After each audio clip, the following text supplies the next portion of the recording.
இங்க பாரு தம்பி, கல்யாணங்கிறது கஷ்டப்பட்டு, துயரப்பட்டு, வேதனைப்பட்டு, காந்தி தாத்தா போராடி வாங்கி தந்த சுதந்திரத்த கொண்டு போய் பொண்டாட்டி கையில பறி கொடுக்கறதுக்கு பேரு தான்ப்பா கல்யாணம். இப்ப புரியுதாப்பா கல்யாணம்னா என்னன்னு? அண்ணே இப்பதானே எனக்கு தெளிவா புரியுது. சந்திரிகா, வெளியே உன்ன மாதிரியே ஒரு பொண்ணை பார்த்தேன்டி. அவன் என்ன மாதிரி இல்லைனாலும் நீ பார்த்திருப்ப.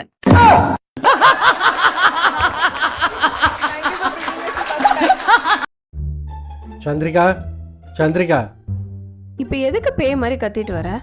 கொஞ்சோண்டு டீ போடு, தலை வலிக்குது. இந்த வேகாத வெயில தலைவலி வர அளவுக்கு எங்க போயிட்டு வர? ஃப்ரெண்ட்ஸுங்களோட டீ சாப்பிட்டு வந்தேன். ஏம்மா, எங்க கடைக்கு போயிட்டு ஒரு சாம்பார் பொடி வாங்கிட்டு வாங்க. என்னது சாம்பார் பொடி வாங்கிட்டு வரணுமா? நான் யார் தெரியுது இல்ல, ஷார்ட் ஃபிலிம் டைரக்டர். ஒரு பன்முக கலைஞனை பார்த்து சாம்பார் பொடி வாங்கிட்டு வர சொல்றியா? செஞ்சுடுவேன் பார்த்துக்கோ.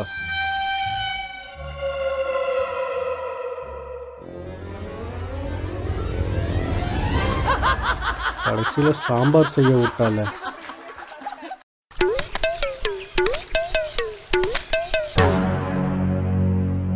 ஏன் இப்படி தனியா கஷ்டப்பட்டுட்டு இருக்க?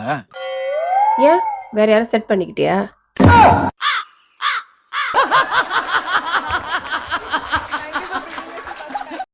எங்க இந்த சிலிண்டர் மட்டும் மாத்தி கொடுங்க.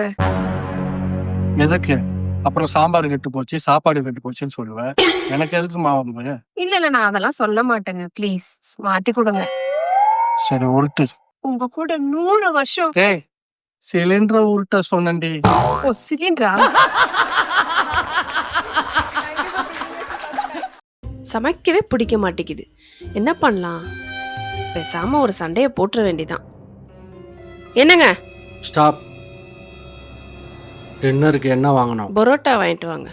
அவ்வளோதானே, வாங்கின்னு வரேன். நல்ல வேலை, அவனே புரிஞ்சுக்கிட்டான்.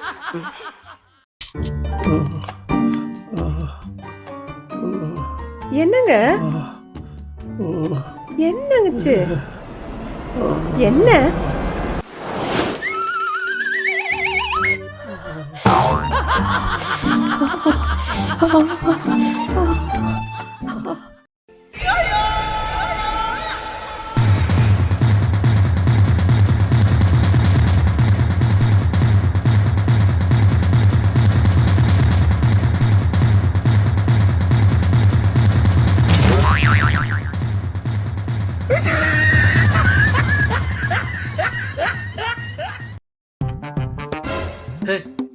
இப்போ தாண்டி ஜோசியர் சொன்னாரு, கோயிலுக்கு போனா அந்த தெய்வமே எதிரில் வந்து நிற்கணும். அதே மாதிரி வந்து நிக்கிற.